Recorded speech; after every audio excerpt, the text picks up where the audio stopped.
पढ़ रहे हैं टेंस। क्या पढ़ रहे हैं? टेंस। और इसमें अगर हम बात करें तो पिछले बार हम लोगों ने सीख लिया था टेंस, उसके प्रकार, और टेंस के जो प्रकार होते हैं उनके भी प्रकार। क्लियर है? सबका हम लोगों ने पहचान भी सीख लिया था। तो आज हम लोग एकदम स्टार्ट से देखेंगे कि उनको ट्रांसलेट करने के नियम क्या है। क्लियर है? तो सबसे पहले हमारे पास आता है प्रेजेंट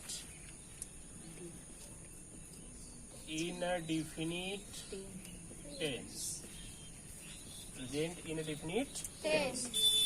अच्छा, ले प्रेजेंट इन डिफिनिट टेंस की पहचान हम लोगों ने क्या सीखा? एक साथ नहीं सीखा? दोनों को मिक्स कर देंगे ना तो तैयार हो जाता है। जैसे इनडिफिनिट का क्या होता है? ता है, ता ती ते। अब प्रेजेंट का क्या होता है?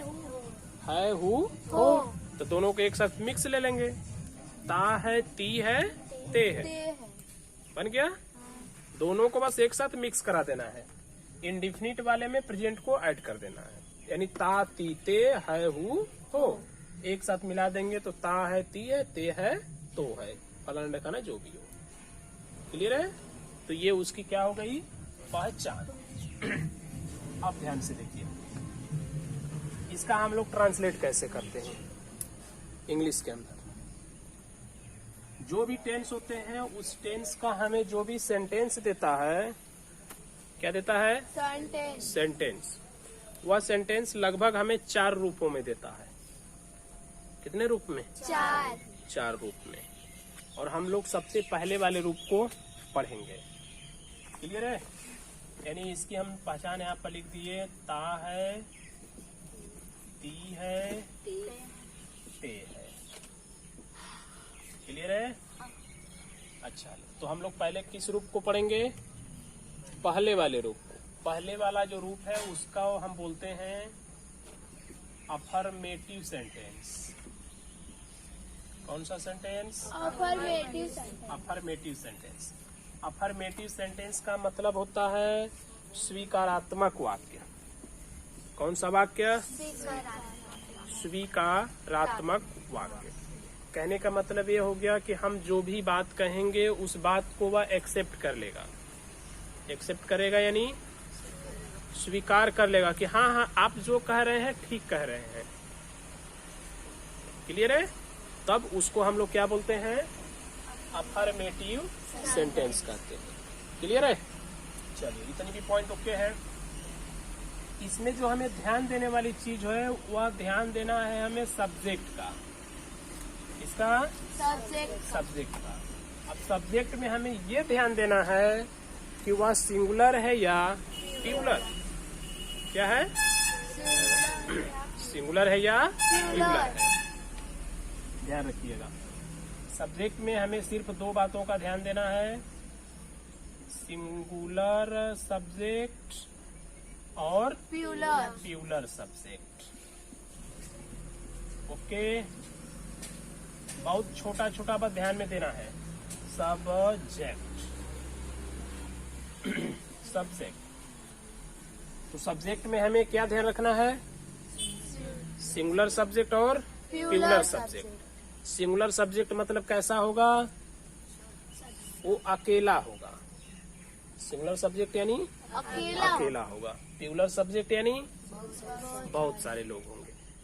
तो सिंगुलर में एक व्यक्ति आएगा, एक वस्तु आएगी, और प्लूरल में बहुत से आएंगे। ठीक है? सिंगुलर के अंतर्गत जैसे हमने बोला राधा, शीला, महेश, एक शेर, एक मछली, एक बिल्ली, एक लड़की, एक लड़का। तो ये सब क्या हैं? सिंगुलर हैं। प्लूरल में कब होंगे? लड़के। कितने? बहुत से लड़के हो गए। लड़कियां, शेर। शेर देखिए बोलने में शेर, एक के भी समझ में आ रहा है, बहुत से नहीं समझ में आ रहा है, तो ये वाक्य बता देगा कैठो है। राइट है? बट ध्यान से बस हमें ये कंट्रोल करना है माइंड के अंदर कि सिंगुलर सब्जेक्ट में वही होगा जो सिर्फ और सिर्फ एक ठे होगा, और प्यूलर में वह होगा जो एक से ज्यादा होगा, मतलब 2, 3, 4, 5, 6 कुछ भी हो सकता है। ओके हो गया। अब ध्यान से देखिएगा। अब हम लोग आते हैं अफर्मेटिव का ही हम लोग चर्चा करें कि इसमें बात को हम मान लेंगे। क्या करेंगे? मान लेंगे। इसको बनाने का देखिए रूल क्या है, हम लोग रूल पे जरा फोकस करते हैं। अफर्मेटिव सेंटेंस जब भी रहेगा प्रेजेंट इंडेफिनिट टेंस का, तो वहां पर हमें बस 2 बातों का ध्यान देना है। पहली बात है सब्जेक्ट। सब्जेक्ट में हमें ये चेक करना है कि वह सिंगुलर सब्जेक्ट है या प्लूरल सब्जेक्ट है। क्लियर है? अगर वह सिंगुलर सब्जेक्ट है तो जो आपका वर्ब आएगा ना, क्या आएगा? वर्ब। उस वर्ब में आप एस या ईएस ऐड कर दोगे। क्या ऐड करोगे? कब? जब सब्जेक्ट सिंगुलर रहेगा, सिंगुलर सब्जेक्ट रहेगा तब क्या करोगे? यस नहीं, एस। क्या? एस। धीरे धीरे बूढ़ा हो गए हो, यूकेजी से लेके ABCD पढ़ते आ रहे हो, और यस उसमें लिखा होता है, एस लिखता है ना, एस। राइट, तो एस होता है। यानी कि अगर सिंगुलर सब्जेक्ट आता है तो हम वर्ब में क्या ऐड करेंगे? एस या ईएस। हाँ, एस या ईएस। अब यहाँ पे आपको ध्यान देना है कि कब एस लगेगा और कब ईएस लगेगा। तो हम ईएस का बता देते हैं केवल। इसका अगर वर्ब का लास्ट वाला अक्षर, कौन वाला? लास्ट वाला, एकदम आखिरी वाला, एकदम आखिरी का ओ रहेगा, डबल एस रहेगा, CH, SH, TH, तो क्या जोड़ेंगे? ES जोड़ेंगे। ध्यान रखना, अगर वर्ब का आखिरी अक्षर O, double S, CH, SS, TH आता है तो हमें क्या ऐड करना है? ES ऐड करना है। अगर ये लोग नहीं आते हैं तब क्या ऐड करना है? S ऐड करना है। लेकिन S और ES ऐड करना है कब? जब सिंगुलर सब्जेक्ट होगा, नहीं तो नहीं करना है। क्लियर है? चलिए सेकंड पॉइंट देख लेते हैं। अभी सिंगुलर सब्जेक्ट के लिए हमने सीखा, अगर प्लूरल सब्जेक्ट आ जाएगा तो क्या करेंगे? जो हमारा वर्ब होगा ना, उस वर्ब में हम कुछ भी नहीं जोड़ेंगे। कब? जब प्लूरल सब्जेक्ट रहेगा तब हम वर्ब में क्या जोड़ेंगे?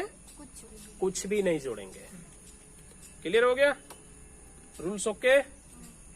इसके अलावा अफर्मेटिव सेंटेंस को बनाने के लिए कुछ भी ध्यान नहीं देना है। ठीक है?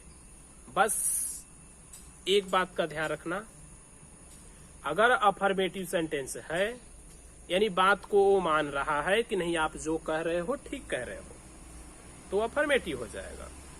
जब अफर्मेटिव हो जाएगा तो हमें सबसे पहले किसे ढूंढना है? सब्जेक्ट को ढूंढना है। ठीक है? जब सब्जेक्ट हमें मिल जाएगा तो अब हमें ये बात चेक करनी है कि आप सिंगुलर हो या प्लूरल हो। क्लियर है? अगर वह प्लूरल सब्जेक्ट हमें मिल गया तो कुछ भी हमें ध्यान नहीं देना है।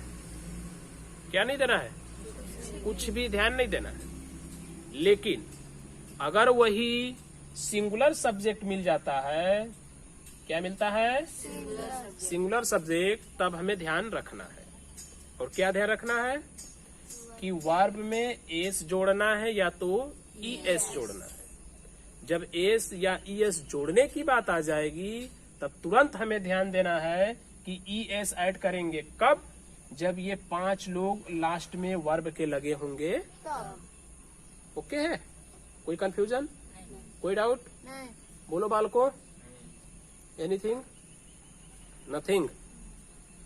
Nothing is better than something. चलिए एग्जाम्पल से हम लोग जरा देखना इसको शुरू करते हैं। कोई दिक्कत नहीं है ना अभी तक?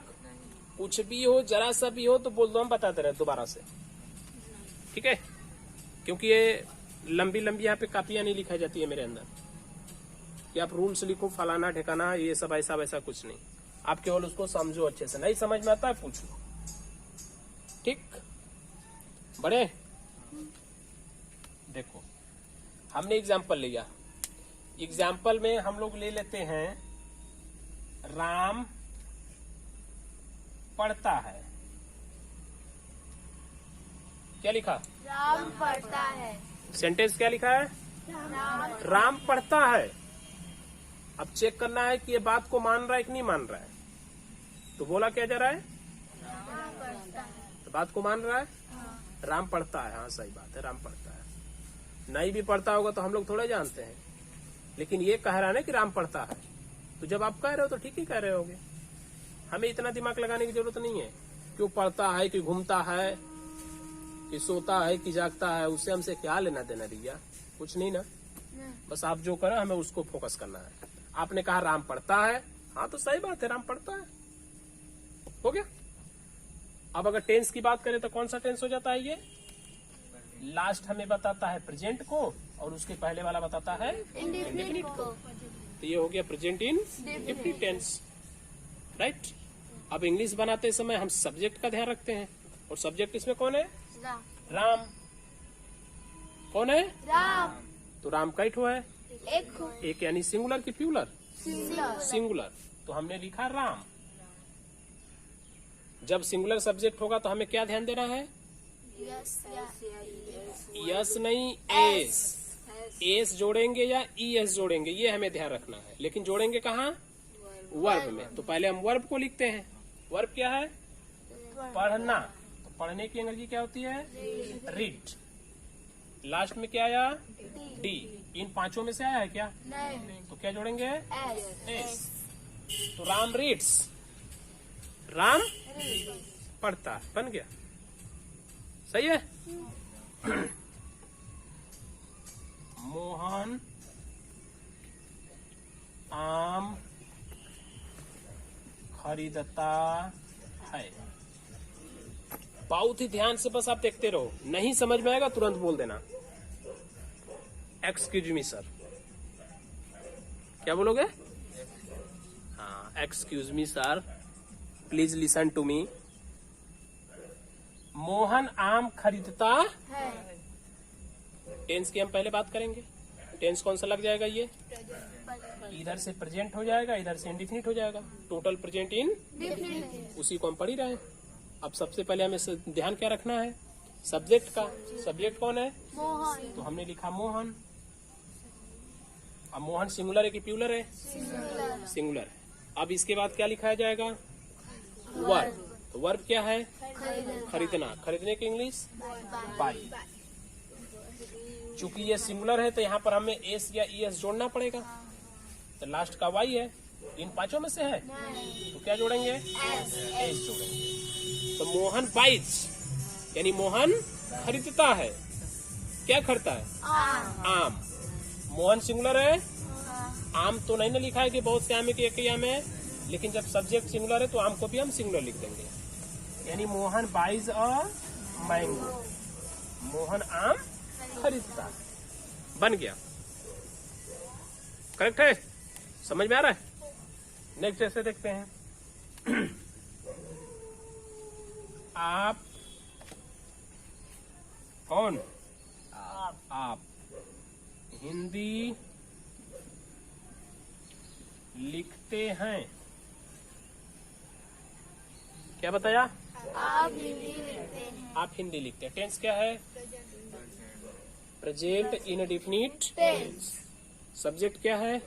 आप। आप मतलब प्यूलर। प्यूलर है ये। यू इसकी इंग्लिश होती है। करेक्ट है? यू मतलब तुम या आप या तुम, राइट। तो हमने आपको लिख दिया यू। अब यू सिंगुलर होता है कि प्यूलर? प्यूलर। प्यूलर होता है। आप जैसे हम बोलेंगे आप, तो एक व्यक्ति को भी बोल सकते हैं अब बहुत से लोग रहेंगे तो उनको भी बोल सकते हैं, ठीक है। इसलिए इसको हमेशा प्यूलर ही मान के चला जाता है। तो यू हो गया प्यूलर, और हमारे पास वर्ब क्या है? वर्ब लिखना। लिखना। तो लिखने की इंग्लिश क्या हो गई? राइट हो गई। अब ध्यान रखिएगा, चूंकि अगर लिखना राइट है और यू प्यूलर है, तो हम लोग पहले ही चर्चा करके आए हैं कि अगर सब्जेक्ट प्यूलर हो जाएगा तो हमें वर्ब में कुछ नहीं जोड़ना है। ये खत्म। अब क्या बचता है? हिंदी। तो हम लिख देंगे हिंदी। हिंदी एक सब्जेक्ट होती है, एक भाषा होती है। भाषा होती है इसलिए पहला अक्षर क्या लिखेंगे? बड़ा लिखेंगे। क्या लिखेंगे? बड़ा। हिंदी एक भाषा है। क्लियर है? अब से आगे देखते हैं। हम लोग क्रिकेट खेलते हैं। हम लोग क्रिकेट खेलते हैं। टेंस की बात करें तो प्रेजेंट इंडेफिनिट टेंस हो जाता है। तो हमें पहले किसको लेना है? सब्जेक्ट को। सब्जेक्ट कौन है? हम लोग। हम लोग। तो हम लोग का क्या बनाएंगे? वी। राइट है। अब सब्जेक्ट के बाद किसको लिखेंगे? वर्ब क्या है? खेलना। खेलना। खेलने की इंग्लिश प्ले। प्ले। अब ये सिंगुलर है कि प्यूलर? प्यूलर। तो वर्ब में कुछ करना ही नहीं है। अब क्या बचा? क्रिकेट। क्रिकेट। तो यहाँ पर हम लोगों ने क्या लिखा? क्रिकेट लिखा। बन गया ना? क्लियर है? ये सब अभी बिगनिंग है, यानी प्रारंभिक है। अभी आप शुरू कर रहे हो तो आपको छोटे से पढ़ाया जाए। अभी इससे भी जटिल जटिल, इससे भी लंबे लंबे मिलेंगे। तो जब मिलेंगे तब मिलेंगे। अभी पहले सीख के हम लोग रास्ता पकड़ते हैं, चलना तो सीखें। इतना सही है? बन जाएगा अच्छे से? कोई दिक्कत अभी तक? कुछ नहीं ना? बस ये पॉइंट आप ध्यान रखना, कुछ नहीं होगा, एकदम करेक्ट आप बनाओगे। क्लियर है? तो अफर्मेटिव ओके। अब आइए निगेटिव सीख लेते हैं। क्या सीखेंगे? निगेटिव। निगेटिव।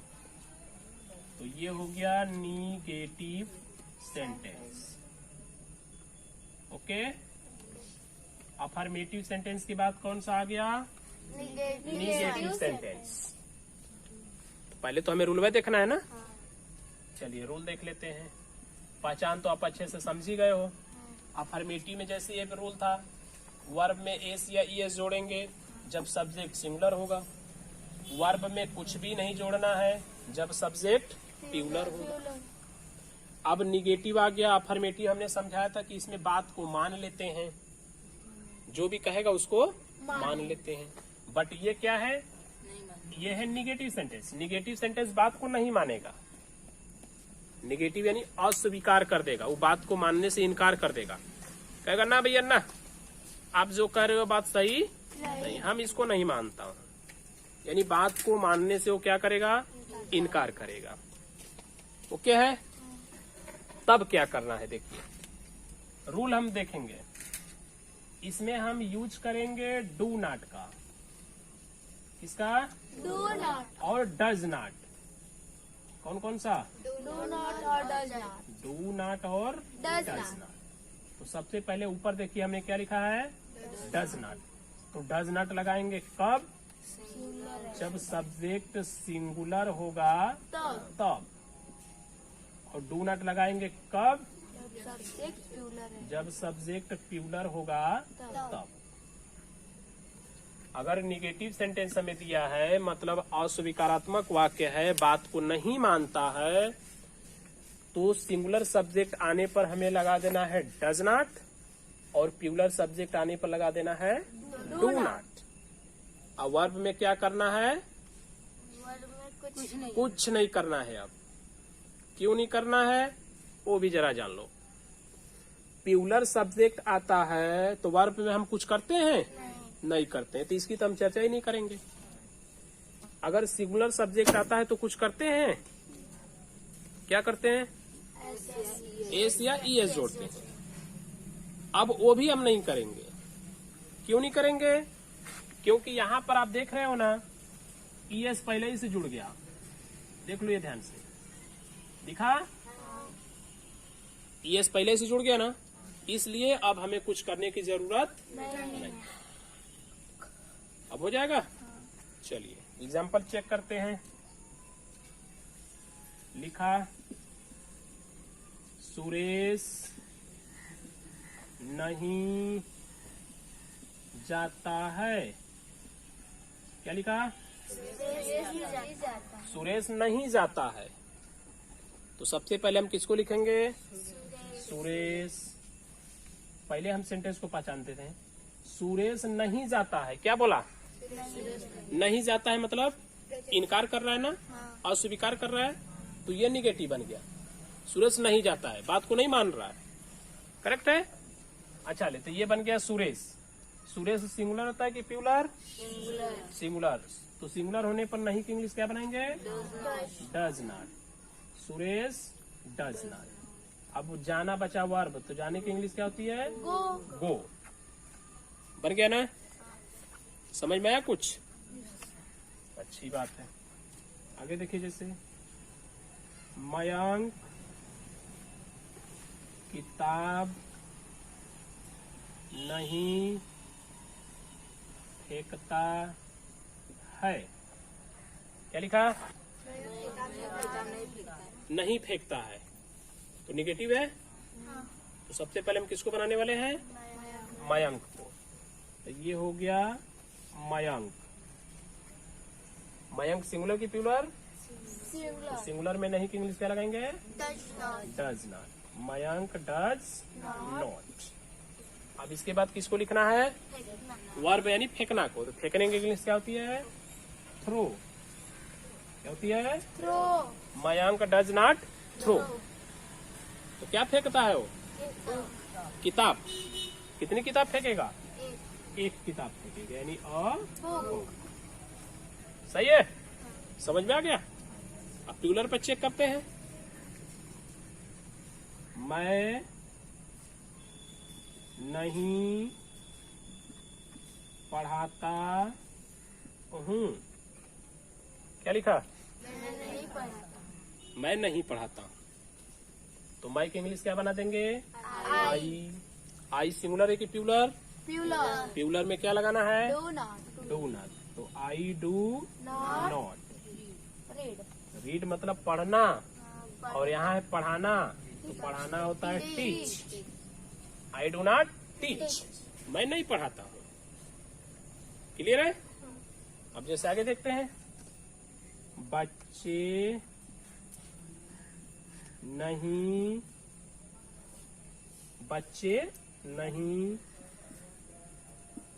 दौड़ते हैं, क्या लिखा? बच्चे कई ठो हैं? प्लूरल की सिंगुलर? प्लूरल। बच्चे यानी चिल्ड्रेन। अब इनके साथ डू नॉट की does not? Do not. Children do not. क्या करते हैं? दौड़ने का run. Children do not run. अभी समझ में आया? कहीं कोई कंफ्यूजन? किसी भी प्रकार का कोई कंफ्यूजन नहीं है? दोनों में अफर्मेटिव नेगेटिव दोनों में खत्म। दो पार्टों को हमने सीख लिया, एक अफर्मेटिव दूसरा नेगेटिव। तो इसको पहले अच्छे से रेडी करना है, इसके बाद अभी दो पार्ट और हम लोग सीखेंगे। क्लियर है?